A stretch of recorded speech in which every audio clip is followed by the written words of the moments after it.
everybody. So today I'm going to talk to you about 5 things, and let's just get right into it.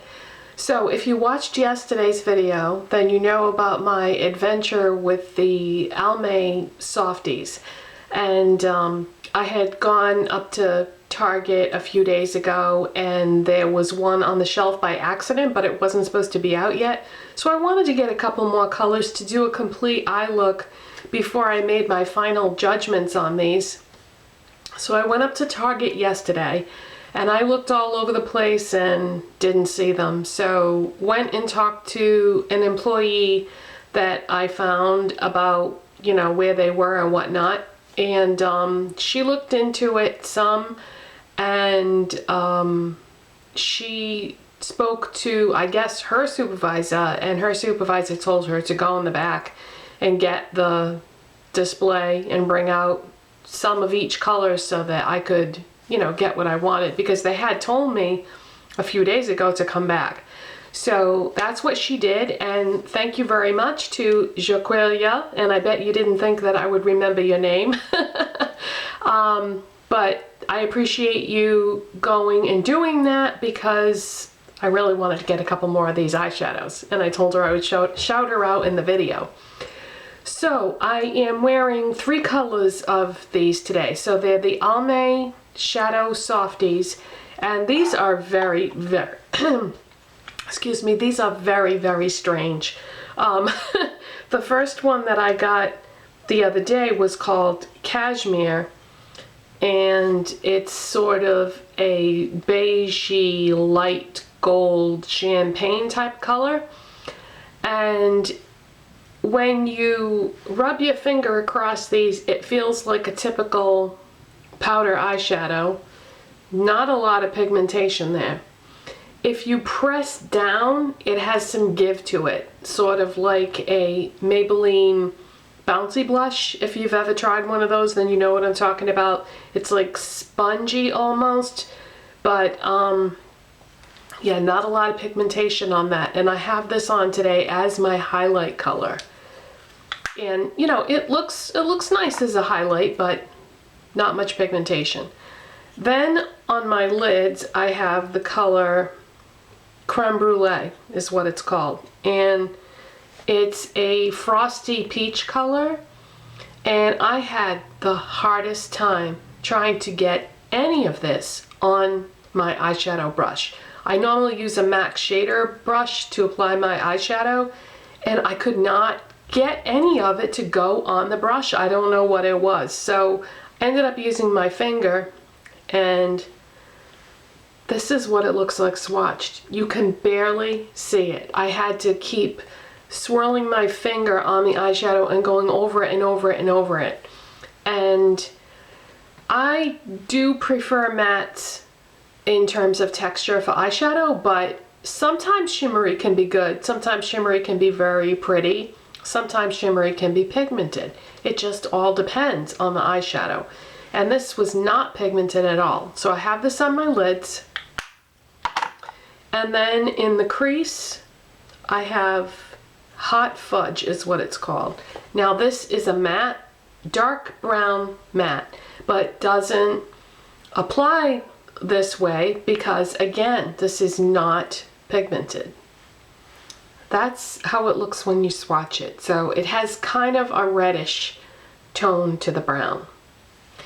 Now, in the end, I have to say that I think the finished look is pretty, and I'm going to get a little closer to the camera so you can get a better look at it.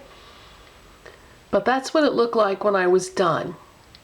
So it's a very soft, natural type look, and even though 2 of the shadows are what I would consider to be frosts, it doesn't look that frosty because it's not that pigmented. So would I purchase more of these? I would say no, because I am someone who has been working very closely with makeup now for the last 3 or 4 years, and so I can handle pigmentation. But if you are somebody who doesn't like pigmented shadows and prefers a soft, natural look, then you may like these.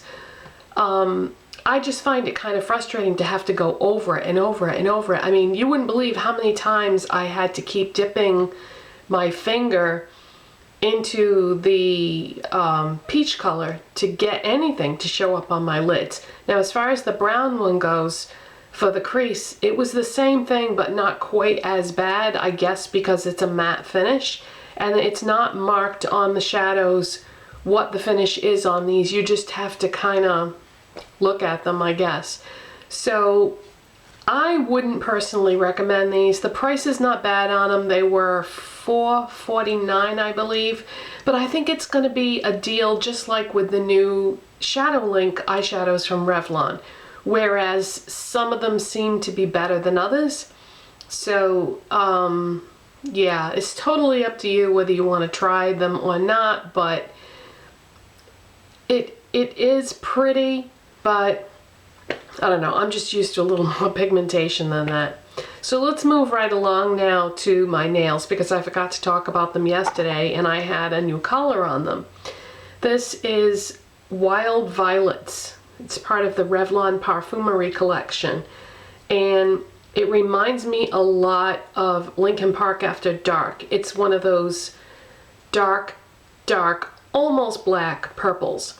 And this maintained, this collection is perfumed, and I did a whole video about it already, but it maintains that violet scent for a long time after you paint the nails. It lasted, and I always use a base coat and top coat, so the smell even came through the top coat.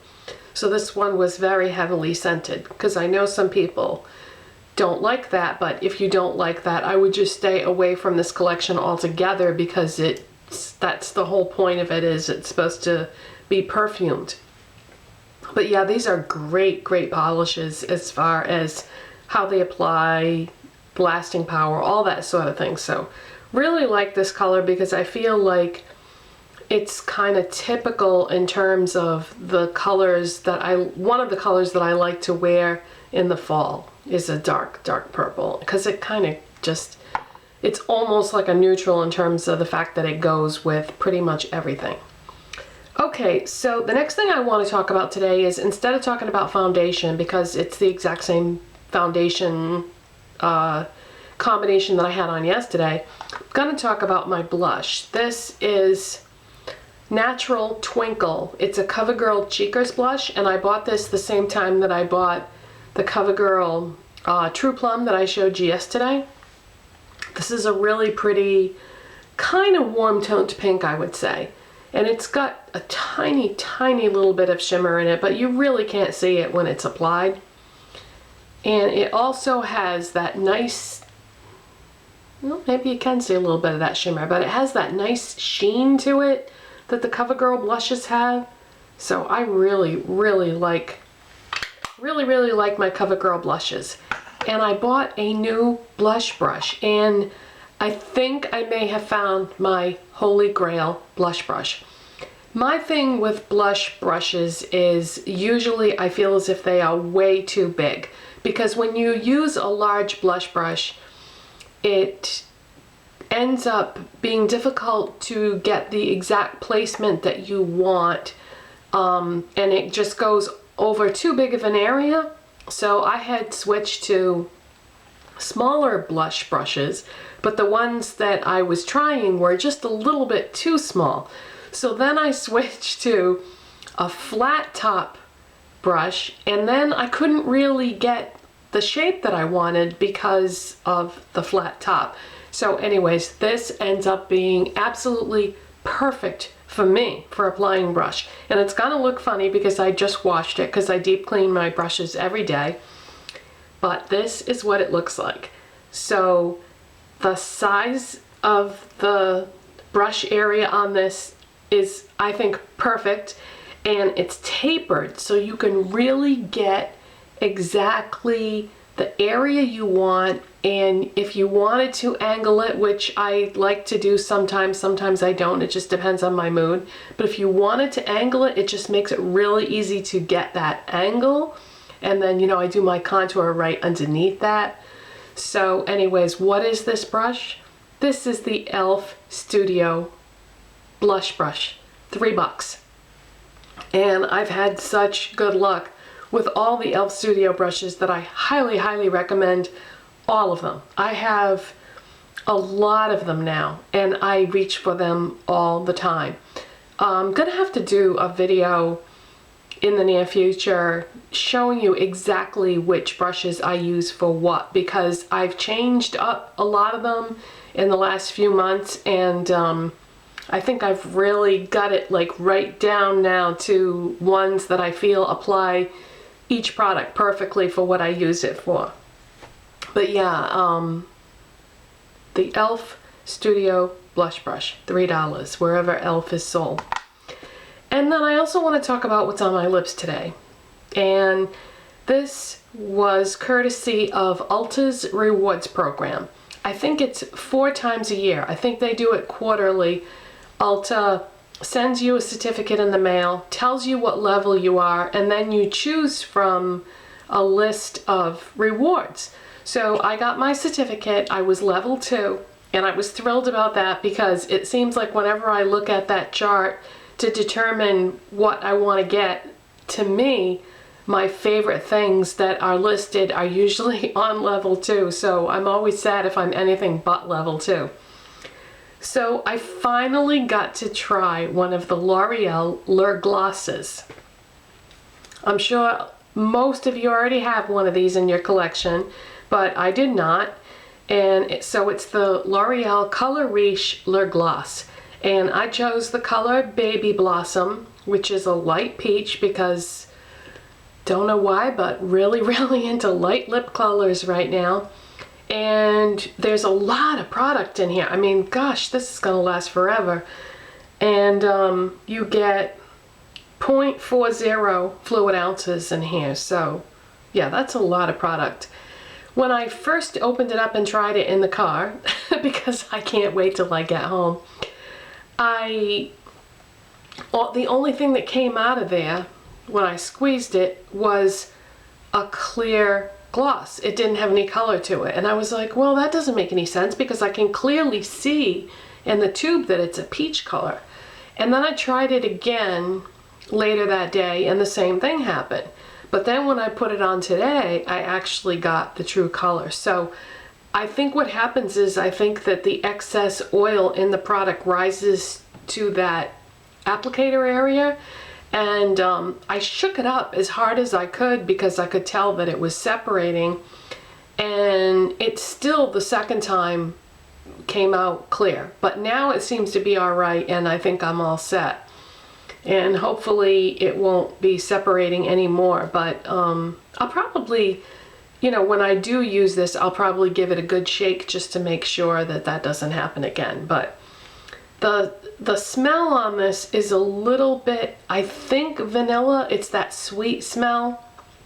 So I think it's vanilla, but I'm not positive. But now that I've gotten past that initial clear stuff, I like it a lot. I didn't like that the texture of that clear part that came out was different than the actual colored gloss itself. So this was a nice little thing to get for free from Ulta, and I was really happy to have the opportunity to try that for free. So that's it, you guys. The rest of the products I have on, I'm going to list in the description box, and I've got another new thing to show you tomorrow that I picked up a few days ago and have already tested out. So I will see you then. Bye.